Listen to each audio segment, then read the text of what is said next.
बड़ी दर्दनाक, बड़ी लंबी चौड़ी स्टोरी है। आपने काफ़ी मीरपुर से आए हैं, आपके साथ बड़ा सारा परिवार आया है। तो मैं ये पूछना चाहता हूँ, आपकी ज़बानी ये कहानी सुनना चाहता हूँ कि मीरपुर क्या था, कौन लोग वहाँ पर रहते थे और कहाँ ये पड़ता था, जम्मू से कितनी दूर था। आप जरा जी मुझे बताएंगे। मीरपुर शहर जो था वो डिस्ट्रिक्ट हेडक्वार्टर था। वहाँ की अपनी जो आबादी थी वो 15,000 के करीब थी। तो उस 15,000 में 2,000 जो थे वो मुसलमान थे और 13,000 करीबन हमारे हिंदू थे। हिंदू लोग जो थे वो बड़े पढ़े लिखे थे और सारी स्टेट में महाराजा के टाइम में भी उनके बड़े बड़े अपने जजेस थे, वकील थे, दूसरे तीसरे थे। तो वो बड़े अच्छे अच्छे मतलब ख़ानदान से तल्लक रखते थे। जहाँ तक बिजनेस का तल्लक है, वहाँ के लोग जो थे बहुत व्यापारी थे, बड़ा बिजनेस करते थे और उन्हें बड़े एक अच्छे तरीके से मीरपुर को सजा के रखा हुआ था। जहाँ तक आपस में हिंदू और मुसलमानों का तल्लक था, हमेशा बड़े प्यार से, बड़ी मोहब्बत से आपस में वो रहते थे। तो उसके बाद क्या हुआ, जिस वक़्त 1947 में ये पार्टीशन हुई तो उन लोगों को ये कुछ महसूस होने लगा कि शायद हमारा जो इकट्ठा रहना जो है वो ठीक ना हो सके, क्योंकि सारे पंजाब में मार कटाई शुरू थी। लोग हिंदू जो थे मारे जा रहे थे और वो बाहर घूम रहे थे। तो उनमें से कुछ 15,000 के 10,000 के करीब वो मीरपुर में भी आकर के बस गए थे। उन्होंने ये समझा कि मीरपुर जो है वो सेफ जगह है, हम यहाँ पर जा कर के कम से कम अपने आप को कुछ बचा सकते हैं। लेकिन ऐसा हुआ कि एक बार हमें पाकिस्तान ने हमें एक पॉम्फलेट भेजे, उसमें उन्होंने ये कहा कि आप हिंदू और मुसलमान जो है मीरपुर में हमेशा बड़े प्यार से रहते रहे हो। उसके ही मद्देनज़र हम आपको एक रिक्वेस्ट करते हैं कि आपने जो अपने शहर में अपने दरवाजे वगैरह लगा करके बंद कर दिए हैं, हम ये चाहते हैं कि हमारे कुछ पिकटें जो हैं वो आपके मीरपुर के शहर में दाखिल इजाज़त दे दो, ताकि मतलब है कि और उस सूरत में अगर आप ये मान जाओगे हम आपको। ये महीना कौन सा था तब? हाँ जी, हम इसे ये दे दो तो आप हमें अपने घरों के ऊपर हमारे सब्ज़ रंग का झंडे जो हमें दिखाओ चढ़ने।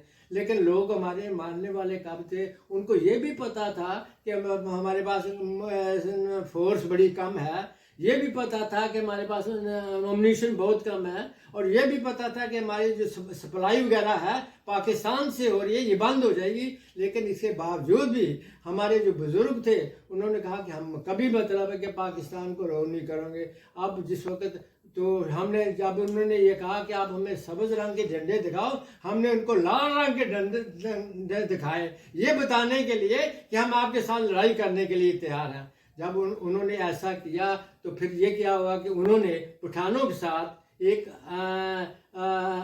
एग्रीमेंट किया कि अगर हम दोनों मिलके मीरपुर के पर हम हमला करें, अगर मीरपुर फाल हो जाता है, अगर मीरपुर हमारे कब्जे में आ जाता है, तो उसमें उन्होंने ये तय किया कि वहाँ उन पठानों के साथ मिल करके पठानों ने ये कहा कि जो नकदी है, जो मकान है, जो ज़मीन है वो पाकिस्तान ले लेगी और जो औरतें होंगी उनको हम ले लेंगे। तो हाँ, तो इस आड़ से उन्होंने दोनों ने मिल करके हम पर हमला किया। 8:30 बजे सुबह के थे, तो हमारे मतलब है कि एक तरफ से वो धुआं निकला, आवाज़ आ गई। उसके बाद उन्होंने कहा कि पकड़ो, मारो, गोली मारो इनको।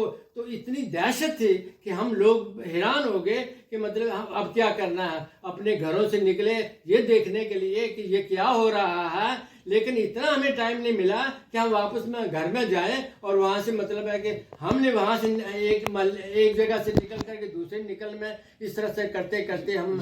अच्छा, ये हुआ कि जब उन्होंने आपको वार्निंग दी, आपने रेड फ्लैग शो किए कि हम नेशनलिस्ट हैं, हम पाकिस्तान के साथ नहीं हैं, उसके बाद उन्होंने आप पे अटैक कर दिया। तो ये डेट रही 10 मगर 2004, यानी कि 25 नवंबर 1947।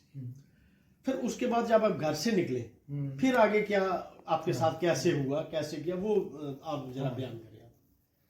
बोलो। तो ऐसे ये है कि जिस वक्त ऐसी दशा में हमने ये देखा कि हमारे मकानों को आग लगा रही है और इतनी भयानक आवाज आ रही है, तो हम लोग जो थे कंफ्यूज हो गए। तो एक जगह से चलते हुए दूसरे मोहल्ले में, लेकिन ये नहीं पता था कि अब हमने क्या करना है, किधर जाना है, किधर नहीं जाना है। आखिर 2 घंटे के बाद जितने भी शहर के लोग थे वो पुलिस कैंप में जा कर के इकट्ठे हो गए। तो वहाँ पर देखा कि वहाँ पर जो पुलिस ऑफिसर थे वो सुबह के ही वहाँ से अपने घोड़ों पर बैठ के तो चले गए थे। एक्चुअली उनका ये फर्ज बनता था कि अगर वो वापस चले गए हैं, जम्मू की तरफ मार्च कर गए हैं, कम से कम पब्लिक को ये कहते कि हम जा रहे हैं और आप भी हमारे साथ पीछे पीछे आ जाओ, तो इतनी तबाही नहीं होनी थी जितनी कि मतलब बाद में हमारी हुई। लेकिन ऐसा उनके अपने भी जो जख्मी अपने सिपाही थे उनको भी उन्होंने हॉस्पिटल में वहां पर रोते चलाते छोड़ दिया। आपका कहने का मतलब है कि एडमिनिस्ट्रेशन ने आपको पाकिस्तान के रहमो करम पे छोड़ दिया। बिल्कुल छोड़ दिया। तो फिर उस वक्त क्या हो गया, फिर हम मतलब बड़े कंफ्यूज थे, किसी को पता ही नहीं था अब क्या करना है। तो हम शहर से निकल पड़े। इसमें कोई 2000 इस तरफ चला गया, 2000 इधर चला गया, 2000 इधर चला, इस तरह से सारे हम निकलते। जब चलते जाते थे, इधर से भी गोलियां आ रही थी, इधर से भी गोलियां आ रही थी। जिसको गोली लगती थी वो नीचे गिर जाता था, जिसको नहीं लगती थी वो आगे चला जाता था। सारा दिन हमारा इसी में चला और ऐसे हम के लाशों के ऊपर पाँव रख करके हमें चलना पड़ता था। और उस वक्त हमारे ये कोई भी नहीं देख रहा था कि इनके ऊपर क्या जुल्म हो रहा है, लेकिन उस भगवान के पता नहीं कि उसको क्या था, उसने भी मतलब है कि हाँ अपनी आंखें बंद कर दी। और सूरज जो था उसको भी शर्म आ गई कि उसने भी समझा कि इतनी तबाही हो रही है, तो उसने अपना मुंह जो था बादलों के पीछे छुप गया। और शाम के वक्त ऐसा हुआ कि वहाँ पर लाशें ढेर पड़ी थी, कोई चिल्ला रहा था, कोई कुछ कर रहा था। ये इतना तक भी देखा था और उनके सामने ही सिखों को वहां पर कत्लेआम कर दिया। अच्छा, दूसरों को कहने लगे अपने कपड़े उतार दो और यहाँ पर लेट जाओ। तो लोग डरे हुए थे, सहमे हुए थे, वो सारे लेट गए और सारी रात उनको मारते मारते सारा खत्म। इसी तरह से दूसरे दिन भी जो था वो भी 2001 दूसरी जगह पर भी ले गए, वहाँ पर भी उनके साथ यही सलूक किया गया। तो इस तरह से मतलब कि हमने 2 दिन बड़ी मुश्किल से डरते चलते वो वहाँ पर गुजारे। तीसरे दिन फिर उन्होंने हमारा जो बाकी बचे थे उनमें कोई 5000 आदमी जो थे उनको कैदी बना करके अली बेग गुरुद्वारा, एक बिल्डिंग थी, बड़ी पुरानी बिल्डिंग थी, ना उसमें खिड़कियां थी ना उसमें दरवाजे थे, वो सब पुरानी हो गए थे। उनके अंदर जा करके उनको बकरियों की तरह लोगों को अंदर भेज दिया।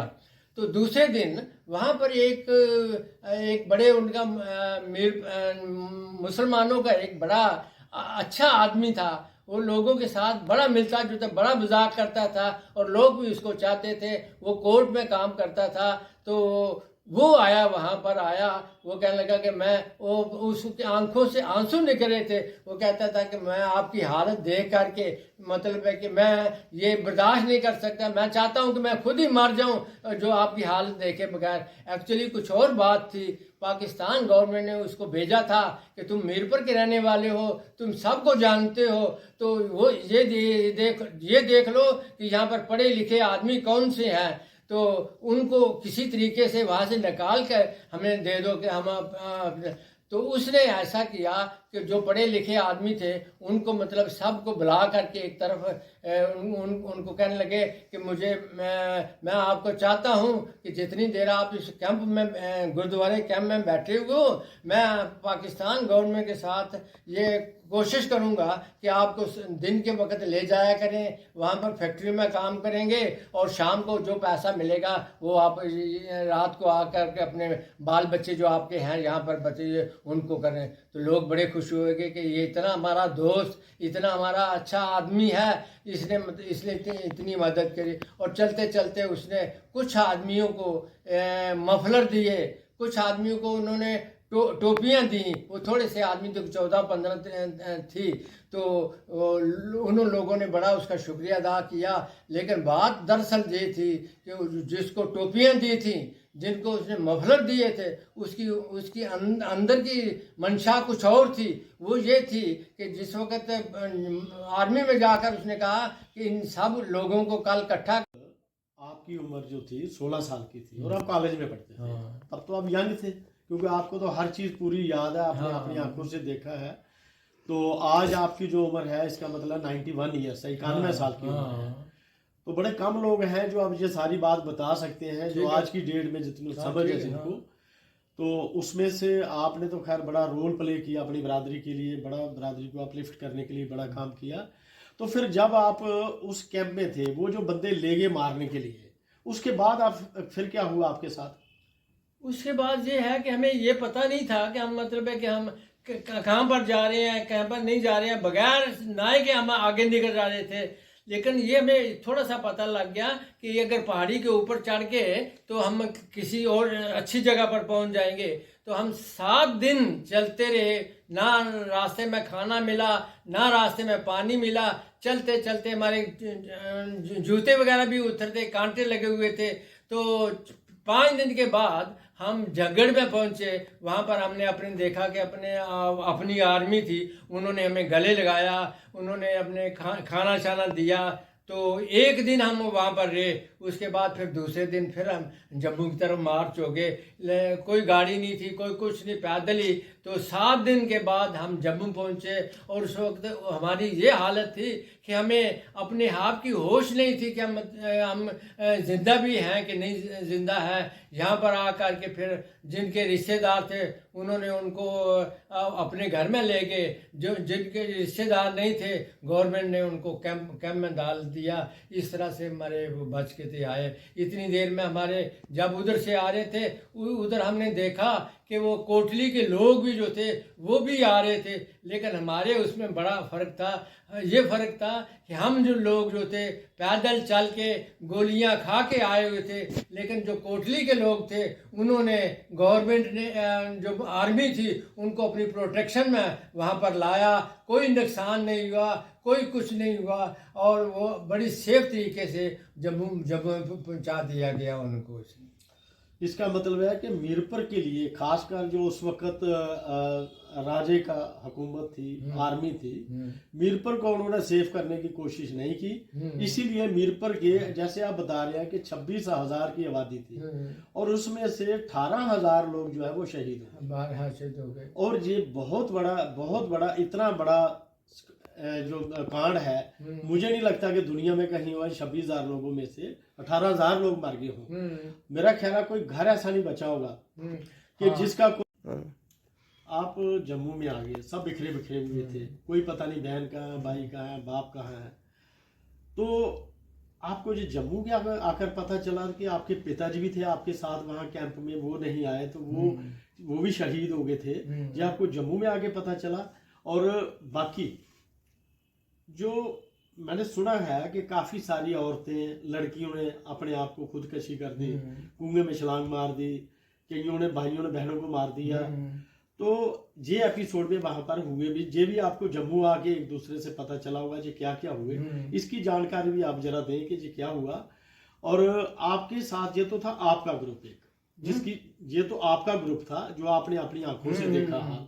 इसी तरह और भी कई ग्रुप होंगे जिनके साथ ऐसे ही हुआ है। तो वो आके आपको जम्मू में पता चला होगा कि जो उधर से आ रहे थे, दूसरे रास्ते से आ रहे, इनके वो मारा गया, इनका वो मारा गया, वो शहीद हो गया। तो इसके लिए थोड़ा सा आप जरा बताएं कि आपके पिताजी भी रास्ते में ही शहीद हो गए थे। हाँ, उसका ऐसा है जी कि जिस वक्त हम जम्मू में पहुंचे तो हमारी हालत जो थी वो देखने के काबिल नहीं थी, क्योंकि हमारे शरीर में ताकत नहीं थी, भूखे थे कितने दिनों के। हमें ये पता नहीं चलता था कि हम कहाँ से आए, कहीं से नहीं आ रहे हैं। तो बाद में हमें पता चला कि उन्होंने हमारे लोगों के साथ कितना वहाँ पर जुल्म किया और किस तरह से हमारे लोगों को वहाँ पर उन्होंने मार दिया। तो इस तरह से हम लोग जब जम्मू में पहुंचे तो गवर्नमेंट ने उन लोगों के लिए थोड़े से कैंप वगैरह बना दिए कि और कुछ नगरोटा में थे, कुछ दूसरी जगह में थे। लेकिन हम जो हमारे जम्मू के कुछ थोड़े रिश्तेदार थे, कईयों ने उनको अपने अपने अपने साथ ले आए और उनको अपने घर में प्रोटेक्शन दे दी इसने। तो इस तरह से मतलब है हमारा जाली नुकसान जो है वो बहुत ज़्यादा हुआ, और जो पहुँचे थे वो भी मरने के बराबर थे, क्योंकि उनके पास 7-8 दिनों से चलते हुए हमारे पाँव में जूते नहीं थे, हमारे कपड़े गंदे हो गए थे, तो हमारी बड़ी बेहोशी की हालत में हम जम्मू में पहुंचे थे। तो उस वक्त की हालत जो थी हमारी बहुत बहुत ज़्यादा खतरनाक थी। पिताजी का बताना। हमारे पिताजी जो थे वो ऐसा है कि वो वहाँ पर अली बेग कैंप में उन सबको ले गए, तो उसके बाद उन्होंने कहा कि जो पढ़े लिखे आदमी हैं वो हम उनको नौकरियां दे देंगे। तो उसमें से वो 40-41 आदमी जो थे वो तैयार हो गए कि वो नौकरियां लेने के लिए, लेकिन उनके मन पहुंच गए, आपके कैंप लग गए, आपके अपने सज्जन जो बच्चे थे जो आए हैं, किसी ना किसी तरह से आपके मेल मिलाप हुए, कोई दिल्ली में चले गए, कोई पंजाब में चले गए, कोई जम्मू में, फिर किसी तरह से आपको इन्फॉर्मेशन मिली, आपके सज्जन मिले जो बचे हुए थे। तो फिर उसके बाद गवर्नमेंट ने क्या उसकी कंपनसेशन कैसे सेटल किया आपको, वो जरा आप बताएं। कुछ लोग हमारे जो थे उनको उन्होंने कैंपों में रख दिया, जो जिनके रिश्तेदार थे उन्होंने उनको अपने घर में अपने रिश्तेदार जो आए हुए थे उनको अपने घर में रख दिया। तो जो जिनके कोई रिश्तेदार नहीं थे उनको उन्होंने कैंपों में रख दिया। तो उनकी हालत जो थी उस वक्त बड़ी ख़राब थी, वो खाना नहीं खा सकते थे, वो बीमार थे लोग, और उनके लिए गवर्नमेंट ने कुछ थोड़ा सा कैंपों में उनको रहने के लिए इजाज़त दे दी थी सिर्फ। तो इस तरह से हम लोग जो थे हमारे साथ अच्छा व्यवहार नहीं किया गया गवर्नमेंट ने, तो हम लोगों को उन्होंने रिफ्यूजी तक में माना नहीं। हम लोगों को जो मिलना चाहिए था वो उन्होंने कुछ नहीं दिया, सिर्फ कैंप के लोग थे उनको थोड़ा सा उन्होंने रिलीफ दे दिया। तो हम लोग जो थे हम अपनी जो लोग हम थे वो अपनी कमाई से अपनी मेहनत से जो कुछ हमने किया, जो हमने बनाया जो अपने घर से, उसके बाद काफ़ी देर के बाद गवर्नमेंट ने फिर हमें वो अपने कॉलोनियाँ बनाई, जिसमें हमारे लोगों के लिए उन्होंने क्वार्टर वगैरह थोड़े से बना कर दिए। तो हम लोग वहाँ पर 1960 में वहाँ पर जा कर के बसे। लेकिन वो भी क्या था, हमारे करोड़ों और लाखों की जायदाद थी, तो एक कमरा दे दिया। फिर भी हमने शुक्र किया कि कम से कम बैठने के लिए हमें जगह तो गवर्नमेंट ने दे दी। फिर उसके बाद उन्होंने 5.5 लाख रुपया जो था हमें माली इमदाद दे दी। लेकिन हमने उनको कहा कि ये आपने क्या किया है, वो उन्होंने ये हमें झांसा दिया कि ये पहली किस्त है, उसके बाद हम आपको देते रहेंगे। तो हमने वो ले लिया।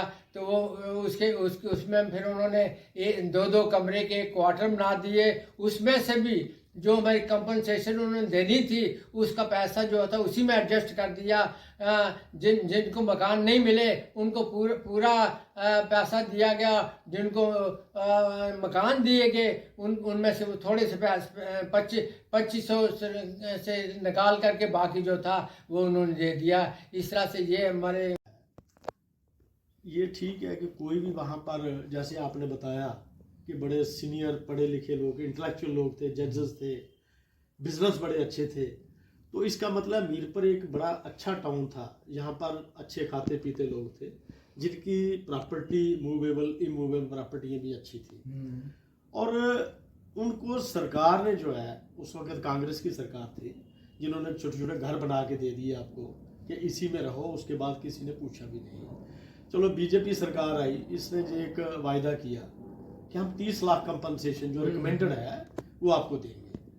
और 2018 से इन्होंने 18-19 से स्टार्ट किया कि हम इसको 5 किस्तों में देंगे। पहली किस्त जो है 5.5 लाख की जो है वो रिलीज कर दी। उसके बाद सरकार का कोई ना इशारा है, ना जवाब है, ना कोई स्टेटमेंट है। लोग लड़ाई भी लड़ रहे हैं, पहुंच भी कर रहे हैं, लेकिन कोई सॉलिड जवाब अभी तक नहीं मिल रहा है। तो आप क्या कहना चाहेंगे कि कोई भी सरकार जो है इन लोगों की मदद करने के लिए कोई तैयार नहीं है? और वो जो लोग थे, वो जो एक्चुअल लोग थे, जैसे आपकी उम्र के लोग थे, जिन्होंने सही वार का नज़ारा देखा है, जिन्होंने वार को देखा, अपने घर वालों को शहीद होते देखा है, प्रॉपर्टी छोड़ते देखा है, उनमें से तो अब बहुत कम लोग बचे हैं। और इन लोगों को अगर कंपनसेशन इनके जीते जी मिल जाती तो इनको कितनी खुशी होनी थी। अब की जो जनरेशन है उनको वो खुशी नहीं है। और सरकार को भी सोचना चाहिए कि जो लोग आज भी जिंदा हैं, कम से कम हम इनके जिंदा जीते जी हम कम से कम एक कंपनसेशन ही इनके अकाउंट में डाल दें, ताकि इनको एक थोड़ा सहारा हो जाए कि सरकार ने हमारे लिए कुछ किया है। तो आप इसके लिए क्या? ये एक पॉलिटिकल स्टंट होते हैं कि गवर्नमेंट जो होती है वो ये कोशिश करती है कि हम किसी तरीका से इन लोगों को साथ जो इतना कुछ हुआ है ये हमारे खिलाफ ना हो जाए। तो उन्होंने हमें थोड़ी सी कंपनसेशन दे करके हमें ये बसाने की कोशिश की। लेकिन दरअसल बात ये है कि हम ये चाहते थे कि हमें वो अपने घरों में ले जाएं। तो गवर्नमेंट जो थी कि उन्होंने ये कहा कि हम आपको ले जाएंगे, लेकिन उसमें बड़ा टाइम लगेगा। तो उसमें इतने साल गुजर चुके हैं, लेकिन हमें उन्होंने वो अपनी जितनी हमें ज़रूरत थी वो नहीं दिया। 5.5 लाख उन्होंने सिर्फ दिया है। तो हमने उनसे अप्रोच किया कि ये बहुत कम है। तो उन्होंने कहा कि हम आपको आस्ता आस्ता देते रहेंगे। लेकिन उसमें ये भी लिखा है कि ये फुल जो 5.5 लाख रुपया उन्होंने दे दिया कि ਤੁਸੀਂ ਚਾਹੁੰਦੇ ਹੋ ਕਿ ਇਸ ਵੇਲੇ ਇੱਕ ਸਾਡੇ ਕੋਲ ਬੜਾ ਅੱਛਾ ਪ੍ਰਾਈਮ ਮਿਨਿਸਟਰ ਹੈ ਮੋਦੀ ਜੀ, ਜਿਹੜਾ ਕਿ ਬੜਾ ਹੈਲਪਫੁਲ ਹੈ, ਹਰ ਬਰਾਦਰੀ ਦੀ ਗੱਲ ਸੁਣਦਾ ਹੈ। ਉਸਦੇ ਵਾਸਤੇ ਕੋਈ ਮੈਸੇਜ ਦੇਣਾ ਚਾਹੁੰਦੇ ਹੋ ਆਪਣੀ ਬਰਾਦਰੀ ਦੀ ਤਰਫੋਂ? ਕਿਉਂਕਿ ਤੁਸੀਂ ਚੰਦਰ ਪ੍ਰਕਾਸ਼ ਗੁਪਤਾ ਜੀ, ਤੁਸੀਂ ਐਕਸ ਪ੍ਰੈਜ਼ੀਡੈਂਟ ਵੀ ਹੋ ਮਹਾਜਨ ਬਰਾਦਰੀ ਦੇ। ਮੀਰਪੁਰ ਮਹਾਜਨ ਬਰਾਦਰੀ ਤੁਸੀਂ ਬੜਾ ਅਪਲਿਫਟ ਕੀਤਾ ਹੈ ਔਰ ਬੜੀ ਦਿਸ਼ਾ ਵੀ ਦਿੱਤੀਆਂ ਨੇ। ਤੇ ਤੁਸੀਂ ਆਪਣਾ ਇੱਕ ਮੈਸੇਜ ਜਿਹੜਾ ਹੈ कोई गवर्नमेंट वास्ते जो देना मोदी साहब वो दे। आज तक हमारे जो कंपनसेशन में दी गई है वो बहुत कम दी गई है, लेकिन वो भी मोदी गवर्नमेंट दी, उसके पहले किसी ने कुछ नहीं दिया। और अब हम ये चाहते हैं कि मोदी गवर्नमेंट हमारे हकूक़ को हिफाजत के लिए एक काम करें। एक तो ये है कि हमारे वो जो कंपनसेशन है हमें पूरी मिलनी चाहिए। अगर वो चाहते हैं कि हमने मीरपुर का इलाका वापस लेना है तो इतनी देर में कम से कम हम ये देख लें, क्योंकि हमारी उम्र भी काफ़ी हो गई, हम पता नहीं उस वक्त होंगे नहीं होंगे, लेकिन इतना ज़रूर हम गवर्नमेंट से एक्सपेक्ट करते हैं कि हमें इस वक्त रहने के लिए कोई कंपनसेशन अच्छी तरह से मिल जाए। 5.5 लाख रुपया दिया है। अब वो जिस वक्त अब वो भी उन्होंने लिखा कि फाइनल। तो हमने हमारे मोदी साहब से भी हमने कई बार डेपुटेशन के तौर पर मिला कि आपने 30 लाख रुपया देना था, 5.5 लाख दिया है। तो मोदी साहब ने भी इंश्योरेंस दी है कि ये फाइनल जो है ये फाइनल नहीं है, final, first final, second final, third final भी कह सकते हैं। हम उसको आपको ये दोबारा दे देंगे, लेकिन वो पता नहीं वो कब दे देंगे। लेकिन फिर भी हमें उम्मीद है कि अगर मोदी गवर्नमेंट रही तो हमें ये ज़रूर हमें कंपनसेशन इसकी मिलेगी इसमें, और जल्दी दे दें, और जल्दी मिलेगी इसके लिए।